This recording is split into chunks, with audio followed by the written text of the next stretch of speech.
నమస్తే, నేను Kavitha. Welcome to I dream. ఇప్పుడు మనం ఒక సీరియస్ టాపిక్ గురించి మాట్లాడుకుంటున్నాం. ఎంత సీరియస్ అంటే అది హీనాతిహీనమైనటువంటి ఇన్సిడెంట్ జరిగింది. సహోద్యోగులే, సహచరులు అనుకున్న వాళ్ళే ఒక మహిళా ఉద్యోగిని కారులో తిప్పుతూ 4 గంటల పాటు రేప్ చేయడం, అది కూడా మత్తు మందు ఇచ్చి స్పృహలో లేకుండా చేయడం. ఈ ఘటన జరిగింది హైదరాబాద్ శివారుల్లో. మనం దేని మీద దృష్టి పెట్టాల్సినటువంటి అవసరం ఉంది? మన సమాజం ఎటువైపు వెళ్తోంది?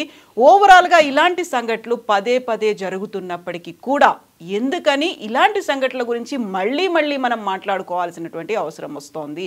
మనతో పాటుగా ఉన్నారు కెరీర్ గైడెన్స్ ఎక్స్పర్ట్ అనురాధ గారు. అనురాధ మ్యామ్, మనము కెరీర్ గైడెన్స్ అనుకున్నప్పుడు, కెరీర్ గురించి మాట్లాడుకున్నప్పుడు ప్రతిసారి మంచి ఉద్యోగం రావాలి, మంచి కంపెనీలో ఉండాలి, లేకపోతే శాలరీ ఇంత ఉండాలి, ఇవన్నిటి గురించి మాట్లాడుకుంటాం కదా. ఇప్పుడు ఈ సంఘటన చూస్తే వర్క్ ప్లేస్లో ఉన్నటువంటి ముగ్గురు, ఇద్దరు పురుషులు ఒక మహిళ కలిసి వెళ్ళారు, ఒక నమ్మకంతో ఒక చోటికి వెళ్ళారు. తిరిగి వస్తున్నప్పుడు జరిగినటువంటి దుర్మార్గమైనటువంటి ఘటన. కెరీర్ గైడెన్స్ ఇన్ని మాట్లాడుకున్నప్పుడు మన సైకలాజీ, మన వ్యక్తిత్వాన్ని ఎలా డెవలప్ చేసుకోవాలి, మన పర్సనాలిటీని ఎలా డెవలప్ చేసుకోవాలి, మన బాడీ లాంగ్వేజ్, బిహేవియర్, వీటన్నిటిని చూసుకోవడంతో పాటుగా సెక్యూరిటీని కూడా చూసుకోవాలి. ఇవన్నిటి గురించి ఆలోచిస్తున్నామా మనం? అసలు ఈ సంఘటన జరిగిన తర్వాత తెలుసుకోవాల్సింది ఏముంది మ్యామ్? అసలు ఇట్స్ ఏ షాకింగ్ ఇన్సిడెంట్. ఎందుకంటే మనం ఇంతవరకు ఎలా చదివామంటే, అంటే ఎలా దుర్ఘటనలను చూసామంటే, ఒక అపరిచితుల వ్యక్తులు కానీ, ఒక బలాత్కారం అనేటటువంటి ఘటనలు కానీ జరగడం గురించి చదివాం. కానీ ఇది కంప్లీట్గా చాలా అంటే చాలా బేసిక్ క్వశ్చన్స్నే ఏంటంటే ఒకలాగా స్టరప్ చేసినటువంటి సిచ్యుయేషన్. ఎందుకంటే మనకున్న ఇన్ఫర్మేషన్ ప్రకారము ఆ అమ్మాయి వాళ్ళు ఒకటే ఆర్గనైజేషన్లో పనిచేస్తున్నారు. న్యాచురలీ తెలిసిన వాళ్ళే అయి ఉంటారు. అండ్ వాళ్ళ ప్రొఫైల్స్ని బట్టి they come from almost same place I think. So there must have been somely friendly kind of an atmosphere and interaction. ఇది మన ప్రిజంప్షన్ అయితే, మరి ఇది ఇలా ఉండడం కూడా తప్ప అన్నది ఒక క్వశ్చనే కాకుండా, ఒక ఆలోచనే కాకుండా, ఒక భయాన్ని కూడా రేకెత్తిచ్చేటటువంటి సందర్భం అనే చెప్పాలి. అంటే నిజానికి చెప్పాలంటేనమ్మా, వర్క్ అట్మాస్ఫియర్లో కాస్తో కూస్తో ఒకలాంటి అడ్వాంటేజెస్ బిహేవియర్ అన్నది, కాస్త ప్రొవొకేటివ్గా సజెస్టివ్గా మాట్లాడడం అన్నది it's coming since ages, whether in whatever sector it is, private or corporates or MNCs or government or non government. I think it's in inbuilt in the gender and the work. అంటే మనం ఒక పొద్దున్న నుంచి సాయంత్రం వరకు are late night వరకు యాక్చువల్గా నేను ఎప్పుడు ఎలా ఫీల్ అయ్యేదానంటే, మనం మెలకువ అవర్స్ని 90% మనం వర్క్లోనే స్పెండ్ చేస్తాం. ఇంటికి వెళ్ళి ఇంట్లో బాధ్యతలు, ముఖ్యంగా లేడీస్ అయితే కుకింగ్, పిల్లలు, హోమ్ నీడ్స్ చూసుకొని పడుకోవడమే. మెన్ అయినా కూడా ఆల్మోస్ట్ అంతే. కానీ సో మన మైండ్ వర్క్ చేసి, మైండ్ అలర్ట్గా ఉండి, మన కాన్షియస్ అవర్స్ అన్నీ వర్క్ ప్లేస్లోనే మనకు నడుస్తాయి. మరి ఈ వర్క్ ప్లేస్లో మనము ఎటువంటి జాగ్రత్తలు తీసుకోవాల్సి వస్తుంది ఇంకా మీద అన్నది ఒక సంఘటన ట్రిగ్గర్ చేసింది అని నాకు చాలా షాకింగ్గా అనిపించింది ఇవాళ మార్నింగ్ దీన్ని చదివినప్పుడు. మరి దీన్ని చూసి అమ్మాయిలు వాళ్ళ ప్రవర్తననే మార్చుకోవాలా అని అనుమానం రావడంలో ఏమాత్రం సందేహం లేదేమో. అయితే అక్కడ అపరిచిత వ్యక్తులు కాదు, కలిసి అదే ఆర్గనైజేషన్లో పనిచేస్తున్నటువంటి సహోద్యోగులు. ఇప్పుడు వర్క్ అట్మాస్ఫియర్ ఎలా ఉండాలి, వర్క్లో వర్క్ ప్లేస్ హెరాస్మెంట్ యాక్ట్లు ఇవన్నీ ఉన్నప్పటికీ కూడా వర్క్ కల్చర్ అనేది డిఫరెంట్గా ఉండొచ్చు. లేట్ నైట్స్ అవ్వచ్చు, లేట్ అవర్స్ అవ్వచ్చు, లేకపోతే బయటికి వెళ్ళాల్సినటువంటి పరిస్థితులు ఇవన్నీ ఉండొచ్చు. అలాంటి పరిస్థితుల్లో మన సహచర ఉద్యోగే కదా, మనతో పాటు ఆఫీసులో కలిసి పనిచేస్తున్నాడని వెళ్ళినప్పుడు రాత్రిపూట జరిగినటువంటి ఈ సంఘటనని నమ్మకాన్ని కోల్పోయేట్టుగా ఉంది కదా. చాలా అమ్మా, చాలా అంటే చాలా ఇన్సెక్యూర్ ఫీలింగ్ జనరేట్ చేస్తుంది ఇది. ఇట్స్ లైక్ నిజంగా స్పైన్ షేకింగ్ అన్నట్టు, స్పైన్ చిల్లింగ్ అన్నట్టుంది. ఎందుకంటే ఇప్పుడు ఎలా అయిపోయిందంటే చాలా చోట్ల నైట్ షిఫ్ట్స్ కానీ, లేకపోతే ఎక్స్ట్రా అవర్స్ కానీ ఇలా చేయడం అనేది చాలా సహజం అయిపోయింది. అండ్ మనం ఇదివరకు అనుకున్నట్టు ఒక రూఫ్ కింద కొన్ని నెలలుగా, కొన్ని ఏళ్ళుగా, లేదా కొంత తెలిసిన వాళ్ళతో మన బిహేవియర్ అనేది డెఫినెట్గా ఒక లెవెల్లో ఇన్ఫార్మల్ అయిపోతుంది, ఫ్రెండ్లీగా అయిపోతుంది. ఆ ఇన్ఫార్మాలిటీని చూస్తున్నప్పుడు ఒకలాగా వాళ్ళలో లోపల మాత్రం వేరే ఆలోచనల్ని రేకెత్తించేలా ఉన్నాయి అని అనుకుంటే, అంటే ఇప్పుడు ఈ సంఘటన అలా అనుకునేలా మనల్ని ఫోర్స్ చేస్తుంది. ఇదివరకు అలా లేదు. మనం సరదాగా నవ్వుతూ అనుకున్నవన్నీ వినేటప్పుడు ఒకలాగా, తర్వాత వాళ్ళ మైండ్ ఫ్రేమ్లో అలా అవుతుంది అంటే, మరి ఈ యంగ్స్టర్స్లో వాళ్ళ బేసిక్ జెండర్ కాన్సెప్ట్ అనేది ఇంత దిగజారిపోయిందా, ఇంత అడ్వాంటేజ్ తీసుకునే సిచ్యువేషన్కి వెళ్ళిపోయిందా? ఒక అమ్మాయి కాస్త ఫ్రీగా నమ్మిన ఒక తెలిసిన వ్యక్తులతో ఉండలేదా అనేది చాలా ప్యాథటిక్ అనిపిస్తుంది నిజం చెప్పాలంటే. ఎవరో మనము తెలియని వాళ్ళ దగ్గర కాస్త ఇదిగా ఉంది, లేకుంటే సోషల్ పార్టీ అవర్స్లో విచ్చలవిడిగా నైట్ అవుట్కి వెళ్ళారు, సినిమాకి వెళ్ళారు అన్నది కాదు. అండ్ లేకపోతే కాస్త ప్రొవోకింగ్ డ్రెస్ అనేది ఉంది. అంటే ఎప్పుడు కూడా సమాజం ఎలా ఉందంటే ఏదన్నా అయితే ఆడపిల్లలదే తప్పు అనేటట్టుగా చూస్తారు. సో ఈ పర్టికులర్ సంఘటన ఏంటంటే వాటినన్నిటినీ మూలబడేసింది. ఇక్కడ ఈ అమ్మాయి తప్పేముంది, కేవలం నమ్మడమా? అంతే కదా, ఉద్యోగ బాధ్యతల కోసం వాళ్ళతో కలిసి వెళ్ళడమే, ఆఫీస్ నుంచి ఇంటికి వెళ్ళడమే కదా అమ్మాయి చేసింది రిపోర్ట్స్ ప్రకారము. మరి ఇలాంటి సందర్భాలు వస్తున్నాయంటే ఇంకా సొసైటీ ఎంత దిగజారినట్టు, ఎక్కడికి దిగజారుతుందన్నది ఇంకొక పెద్ద ప్రశ్నార్థకమే. అంటే ప్రతి మాట ఆచి తూచి ప్రతిదీ ఒక గీతలో ఉండి వెయ్యాలంటే ఇది పాసిబులేనా? వర్క్ కల్చర్లో ఇప్పుడు యాక్చువల్గా చాలా చోట్ల కార్పొరేట్స్లో అంతా టీం వర్క్ నడుస్తుంది. టీం వర్క్లో ఉన్నప్పుడు నువ్వు ఇలా గిరిగీసుకొని నన్ను అంటుకోకు నా మల కాకి అన్నట్టు ఉండలేం కదా. But if that kind of a thing is generating vicarious thoughts in men అంటే I'm really short of words Kavitha. అంటే నేను సైకాలజిస్ట్ని కూడా కాదు. ఓన్లీ థింగ్ ఈజ్ ఒక గవర్నమెంట్ లెవెల్లో సీనియర్ లెవెల్లో ఒక వెరీ 30 years ఎక్స్పీరియన్స్ ఉన్న దానిగా ఒక వర్క్ కల్చర్ నేను చెప్పగలను. అందుకని నేను అంటున్నాను, అంటే కొంచెం చనువు తీసుకొని ఫ్రెండ్లీ గీతని కాస్త దాటి కొద్దిగా లిబర్టీగా ఉండే సందర్భాలు చాలా వింటాం. కానీ ఇలా పూర్తిగా మానవత్వానికి మంట కలిపేలాగా యానిమల్ బిహేవియర్ అనేది ఇట్స్ వెరీ సాడ్ మా.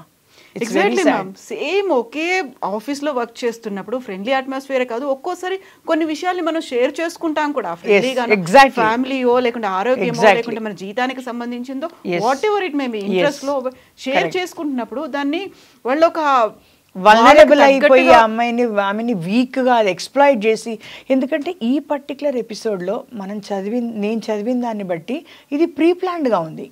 ఇదేదో సడన్గా అలా జనరేట్ అయినట్టు లేదు, ఇవ్వలేరు కదా. So that means something has been working in their evil minds which is absolutely disgusting actually చెప్పాలంటే. సో వేర్ ఈజ్ ఇలాంటి వాటికి ఎవరు, who can do the moral policing? Moral policing is a big question. ఇప్పుడు అమ్మాయిలు తమ పరిధిలో ఉండి తమ విద్యుత్ ధర్మాన్ని నిర్వహిస్తూ ఉద్యోగ బాధ్యతల ప్రకారంగా కాస్త చనువుగా ఉంటే ఇది పర్యవసానం అంటే ఇది చాలా భయానకమైన విషయం. Exactly ma'am. చాలా రేపొద్దున మళ్ళీ కలిసి పనిచేయాల్సిందే. ఆ ముగ్గురు మిగతా 10 మందో 20 మందో ఆఫీస్ వాళ్ళతో కలిసి పనిచేయాలంటే అన్నోన్ పర్సన్ కాదు, ఇంకెక్కడో కాదు, వాళ్ళ కారు వాళ్ళ ఆఫీసు వాళ్ళే ఎలా ఫేస్ చేస్తారో మనకు కనీసం ఒక ఫ్రెండ్లీగా నడుచుకోవడమే కాదు, ఒక బాధ్యతగా ఉండాల్సినటువంటి ఉద్యోగుల్లో ఇలాంటి మానసికంగా ఒక పర్వర్టెడ్ మైండ్ అనుకోవాలా, ప్రొవోకేటివ్ గా ఎవరున్నారు? 100% వాళ్ళు ఏ మాత్రము నార్మల్ బ్యాలెన్స్డ్ ఉన్నారని నేను కూడా అనుకోవట్లేదు. ఎందుకంటే అలాగా ప్లాన్డ్గా ఒక అమ్మాయి యొక్క వల్నరబిలిటీని ఎక్స్ప్లాయిట్ చేశారంటే వాళ్ళలో there is some definite imbalance in thinking. మరి ఈ యూత్లో ఇలా ఇంబ్యాలెన్స్ థింకింగ్ అన్నది మరి కాలేజెస్లో డిగ్రీస్లో కౌన్సిలింగ్ అనేది ఇంటర్ఫియర్ చేయాలా అట్ ఏ స్ట్రక్చర్డ్ లెవెల్లో, లేకపోతే ఆర్గనైజేషన్స్లో ఏమైనా? ఇప్పుడు మనము చాలా ప్రొఫెషనల్ యూనివర్సిటీస్లోనమ్మా గైడ్స్ అని ఉంటారు, అట్లీస్ట్ ఉండేవారు. అంటే ఒక స్టూడెంట్కి ఏమైనా ప్రాబ్లం వస్తే అకాడమిక్గా గైడెన్స్ ఇవ్వడానికి కౌన్సిలర్స్ లాగా. మరి ఇప్పుడు ఇలా ఏమైనా కార్పొరేట్స్లో పెట్టాలా, లేకపోతే కాలేజెస్లోనే ఒక కంపల్సరీగా ఒక సెషన్స్ అనేవి కండక్ట్ చేయాలా? అసలు ఇవి కాకుండా ఈచ్ ఆర్గనైజేషన్లో ఏమైనా కంపల్సరీగా ఉమెన్ గ్రీవెన్స్ సెల్ అనేది ఏమైనా ఇన్కార్పొరేట్ చేయాలా యాజ్ అ మ్యాండేట్? ఎందుకంటే చాలా చోట మ్యాండేట్ చేస్తే కానీ ఏది జరగదు, ఆప్షన్ ఇస్తే ఎవరు పట్టించుకోరు. మ్యాండేట్ చేసినా కూడా మానిటరింగ్ అనేది లీగల్గా కష్టమైనా అది తప్పనిసరి అయితే కంటిన్యూస్గా చేయాల్సిన అవసరం. ఇప్పుడు మనము కొన్ని లీగల్ లాస్ ఎనాక్ట్ అవ్వడం చూసాము కొన్ని దుర్ఘటనల వల్ల. దిశ కేసు అయితేనేమి, సో నిర్భయ అయితేనేమి, ఎగ్జాక్ట్లీ. సో ఇవేంటంటే ఒక కంప్లీట్ ఒక కుదిపేశాయి ఒక సొసైటీని అవ్వనివ్వండి, లేకపోతే మన ప్రొసీజర్స్ని అవ్వనివ్వండి. నాకైతే ఇది దానికంటే ఎక్కువ కుదుపాలేమో ఇది అనిపిస్తుంది. ఎందుకంటే అవి యాక్సిడెంట్స్, ఒక ర్యాండమ్ స్పొరాడిక్ ఇన్సిడెంట్స్. అక్కడ అసలు బేసిస్ లేదు, పాస్ట్ లేదు, ఫ్యూచర్ లేదు, జస్ట్ ట్రిగ్గర్ అయింది ఒక సిచ్యుయేషన్ అంతే. దిశ అయితేనేమి, నిర్భయ అయితేనేమి, ఇది మరీ దారుణంగా ఉంది ఇది. Exactly ma'am. ఇప్పుడు అమ్మాయి బయటికి వస్తుంది, తన కాళ్ళ మీద తను నిలబడుతోంది, మార్నింగ్ కావచ్చు, నైట్ కావచ్చు, ఏ టైం అయినా తను వర్క్ చేసుకునేటువంటి శక్తి తనకు వచ్చింది అనుకున్నాడు. మన సంస్థలో పనిచేస్తున్నటువంటి సహచర ఉద్యోగే చేశాడు అంటే ఎవరిని నమ్మాల్సిన అవసరం ఉంటుంది? చాలా అసలు నమ్మకం అనేది నిర్వచనం మార్చాలా? అసలు నమ్మకం అంటే నమ్మకమే ఉండకూడదా? అలాంటప్పుడు జీవితం కూడా దుర్భరం అయిపోతుంది. నమ్మకం లేకుండా మనం ఉండలేము. వర్క్ ప్లేస్లో కానీ ఫ్యామిలీలో కానీ నమ్మాల్సి వస్తుంది. కాస్త షేర్ చేసుకుంటాము, కాస్త we try to get suggestions or help or guidance or support also sometimes. అందులో మళ్ళీ మనం సీనియర్లని తెలుసుకుంటూ ఉంటాం, వాళ్ళు గైడ్ చేస్తాము, ప్రొఫెషనల్గా నేర్చుకుంటాము.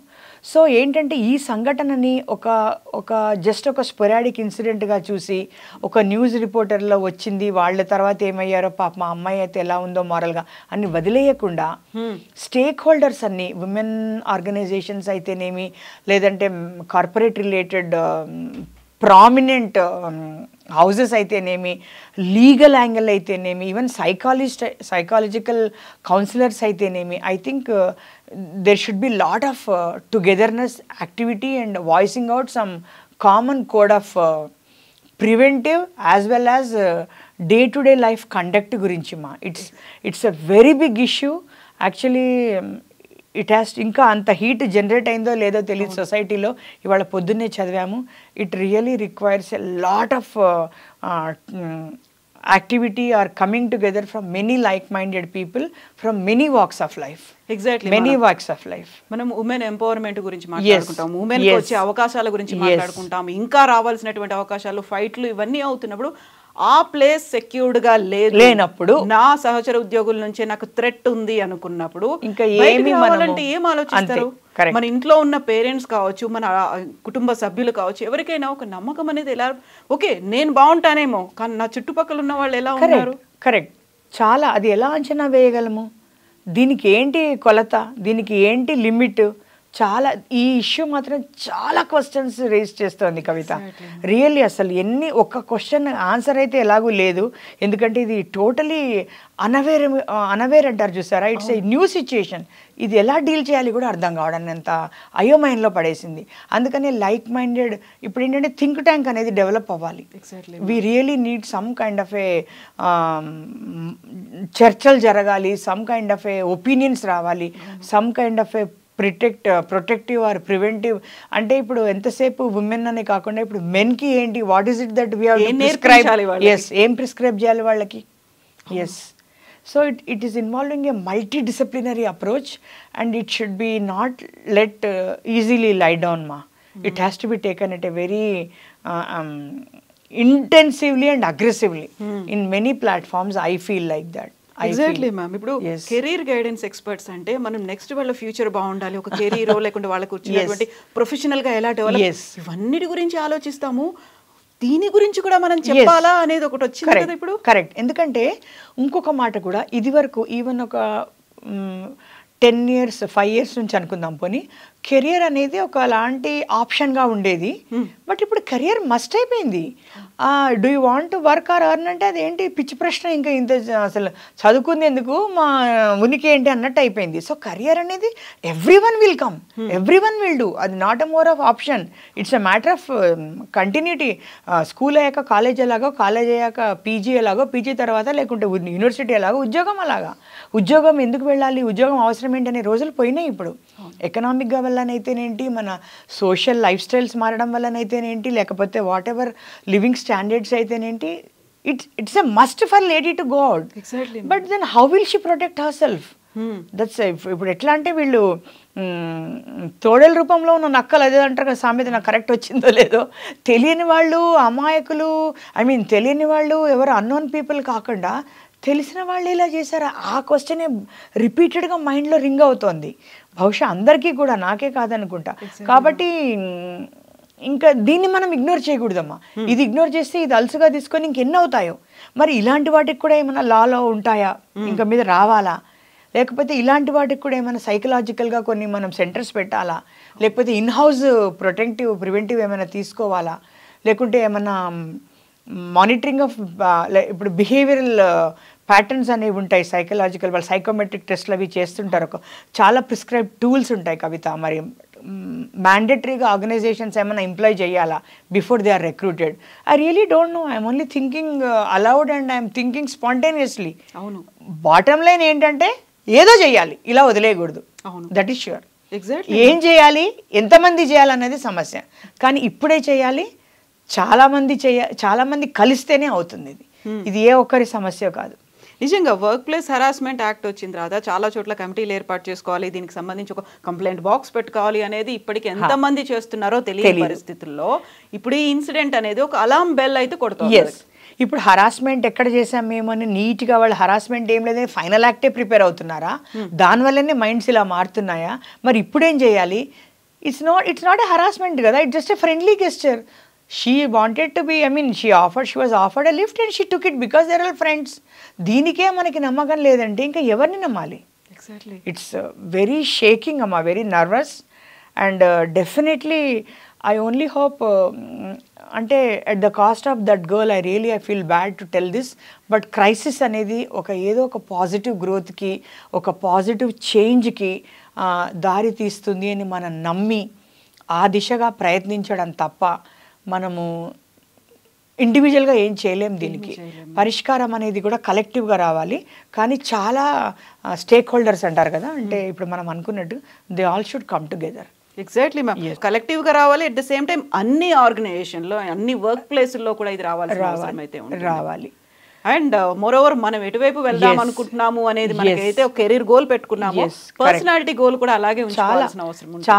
చాలా అంటే ఇప్పుడు పర్సనాలిటీ అనేది ఇప్పుడు ఏమైపోయిందంటే, మనము ఈ పర్టికులర్ సంఘటన గురించి మాట్లాడుతున్నప్పుడు ఇక్కడ మనకి చదివినప్పుడు అందరు నార్మల్గానే ఉన్నారు, ఎవరు ఎబ్బెట్టుగా ఫిజికల్గా కానీ డ్రెస్సింగ్లో కానీ మనకైతే ఇప్పుడు తెలియదు అక్కడ ఏం జరిగింది అనేది మనకు తెలియదు. కానీ ఎవరైనా కూడా అమ్మాయిలు పరిమితిలో ఉండాలి. అంటే అతి చనువుగా మాట్లాడితే అతి చనువు అవుతుందా, సరదాగా ఉంటే ప్రాబ్లమ్స్కి దారి తీస్తుందా, ఒక సన్న గీత ఉంటుందంటారు ఎప్పుడు కూడా, చాలా వాటికి కూడా ఒక సన్న గీత ఉంటుందంటారమ్మా. అంటే ఈ సందర్భానికి కాదు నేను చెప్తున్నాను, జనరల్గా థింకింగ్ పట్టుదలకి మొండితనానికి. ఏదైనా సాధిస్తే అబ్బా భలే పట్టుదల వాడికి అంటాడు, ఫెయిల్ అయితే మొండివాడు ఎంతసార్లు చెప్పినా వినలేదు అంటాడు. అవునా? అలా ఒక ఎగ్జాంపుల్ చెప్తున్నాను, నాకు ర్యాండమ్గా వచ్చింది కాబట్టి. అట్లా కొన్ని సన్న గీతలు ఏమైనా ఉన్నాయా, అది దాటడం వల్ల ఇన్ని సమస్యలు వస్తున్నాయా, అది దాటుతున్నది ఎవరు, మగనా ఆడనా అన్నది ఇప్పుడు చర్చ కాదు. అంటే అంత సున్నితం అయిపోయిందా ఈ ఫ్రెజైల్ అయిపోయింది interpersonal relations at work place అన్నది. ఇట్స్ ఏ బెల్ రింగింగ్ అంటారు చూసారా. మనం హరాస్మెంట్ లేకపోతే కొన్ని ప్రోటోకాల్స్ పెట్టుకుంటే సరిపోదు, స్మూత్గా నార్మల్గా ఉన్నా కూడా ఇలా అవ్వచ్చు అన్నప్పుడు ఇంకా ప్రొటెక్టివ్గా ఏం తీసుకోవాలి ఉమెన్కి.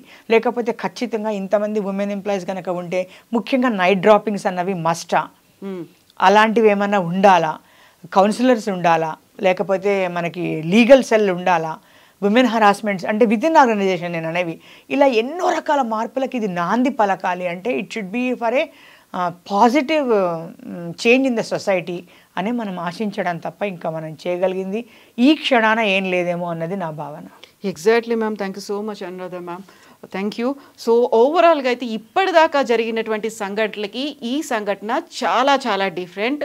ఎంప్లాయర్స్ ఆలోచించాల్సినటువంటి అవసరం అయితే ఉంది. తమ సంస్థలో మహిళా ఉద్యోగులు పనిచేస్తున్నారంటే వాళ్ళకి కావాల్సినటువంటి సేఫ్టీ, సెక్యూరిటీ స్టాండర్డ్స్తో పాటుగా పురుష ఉద్యోగుల బిహేవియర్, వాళ్ళ యాటిట్యూడ్, వాళ్ళ పర్సనాలిటీ, వీటన్నిటిని కూడా అసెస్ చేసి తీసుకోవాల్సినటువంటి అవసరం ఉంది. మోర్ ఓవర్ దేని మీద ఫోకస్ పెట్టాలి, ఎందుకోసం మనం ఆర్గనైజేషన్ పెట్టుకున్నాం, చివరికి end of the day organisation కూడా చెడ్డ పేరు వస్తుంది. కాబట్టి ఎంప్లాయీస్ కూడా ఇప్పుడు ఆలోచించాల్సినటువంటి అవసరం ఉంది.